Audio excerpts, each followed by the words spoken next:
Salut, c'est Cédric et bienvenue dans cette bulle de sérénité. Aujourd'hui, on va parler méditation.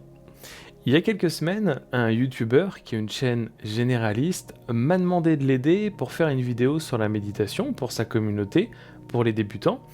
Et comme j'habite pas en France, c'était un peu compliqué, donc il m'a posé quelques questions par mail auxquelles j'ai essayé de répondre du mieux que je pouvais en vidéo. Et comme il n'a pas utilisé toute la vidéo, je me suis dit que j'allais la partager aujourd'hui. Et en plus, ça m'a donné une idée. Et je me suis dit que j'allais faire plus de vidéos comme ça, où je vous parlerai de méditation. Alors, je ne sais pas encore comment et quand, mais en tout cas, bientôt. Et ça me permettra de partager avec vous ma vision de la méditation et d'outils qui m'ont beaucoup aidé. Et si ça peut vous inspirer, c'est super. Donc, c'est parti. Alors, j'ai bien reçu tes questions et déjà je te rassure, tous les pratiquants de méditation se posent ce type de questions au moins une fois. Alors, pour bien y répondre, je t'avoue qu'il faudrait au moins 20 minutes pour chacune de ces questions et comme tu m'as demandé de faire court, je vais plutôt te redonner quelques éléments de base sur la méditation qui pourront t'aider et aider ta communauté. Alors, si je reprends ce que tu m'as dit ou ce que tu m'as demandé quand tu m'écrivais comment arriver à savoir si tu as progressé ou comment évoluer dans ta pratique, tu as aussi noté, si je me souviens bien, sachant que cette discipline doit être dans le lâcher-prise, sans attendre de résultats et sans forcer. Bah, c'est exactement ça. Et c'est surtout seulement en pratiquant avec cette attitude que la méditation peut fonctionner et donner des résultats.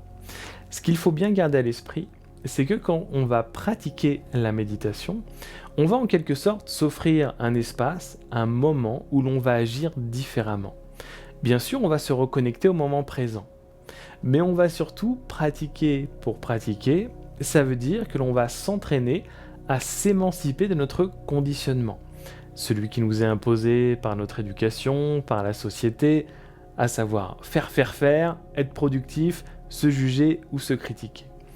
Ici, on a juste à pratiquer et à être comme on est. Et rappelez-vous, de toute façon, on n'est pas des fers vivants, mais des êtres vivants. Donc on va s'entraîner justement à ne pas se juger, à rester dans une attitude d'équanimité, ou pour simplifier, de neutralité, donc sans qualifier notre méditation d'expérience positive ou négative.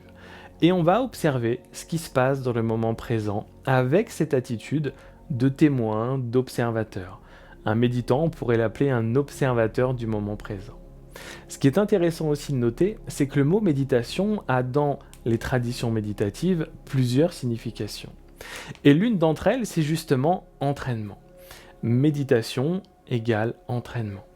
Et cette notion d'entraînement, c'est vraiment, selon moi, une des clés pour réussir ces méditations. Est-ce qu'un sportif, quand il s'entraîne, veut réussir gagner pendant son entraînement ou progresser? Alors, le sportif du dimanche, en général, lui, il veut gagner à chaque fois pendant son entraînement, alors que les professionnels, eux, veulent plutôt progresser. Et dans la méditation, alors comment savoir si on a progressé? Souvent, les gens croient que c'est en arrêtant le flot des pensées qu'on peut se dire que sa méditation a été réussie. Désolé de vous le dire, mais le seul moment où le flot de vos pensées va s'arrêter vraiment, c'est quand vous serez mort. Donc il faut arrêter aujourd'hui avec ce mythe de couper les pensées. Ça c'est véhiculé par les films ou les vidéos bidons sur la méditation. Vos pensées ne s'arrêteront jamais. Elles pourront ralentir, elles pourront se calmer. Mais ça, c'est une autre chose. Dans votre méditation, votre esprit va s'échapper vers d'autres pensées des dizaines et des dizaines de fois. Et votre méditation, votre entraînement, votre pratique consiste juste à ramener votre esprit sur l'objet de votre concentration. Et surtout, sans vous critiquer, sans vous juger. Et en faisant ça, vous allez aussi découvrir la manière dont votre esprit fonctionne. Vous êtes concentré, il s'en va, vous le ramenez. Donc vous allez observer et découvrir comment les choses fonctionnent à l'intérieur de vous. Et petit à petit, pratique après pratique, entraînement après entraînement, méditation après méditation, vous allez vous connaître de mieux en mieux car vous allez explorer petit à petit votre monde intérieur. Et comme votre monde extérieur est juste le reflet de votre monde intérieur, eh bien, vous allez appréhender les choses d'une manière beaucoup plus consciente, beaucoup plus détendue. Et vous allez être dans l'action plutôt que dans la réaction. Et sans cette façon de faire, qui induit forcément un lâcher-prise, ne vous attendez pas à des changements dans votre vie grâce à la méditation. Peut-être que vous allez gagner plus de concentration. C'est sûr que vous allez être plus calme, mais la méditation a vraiment beaucoup plus à vous offrir. Donc voilà ce que j'avais envie de partager avec vous aujourd'hui.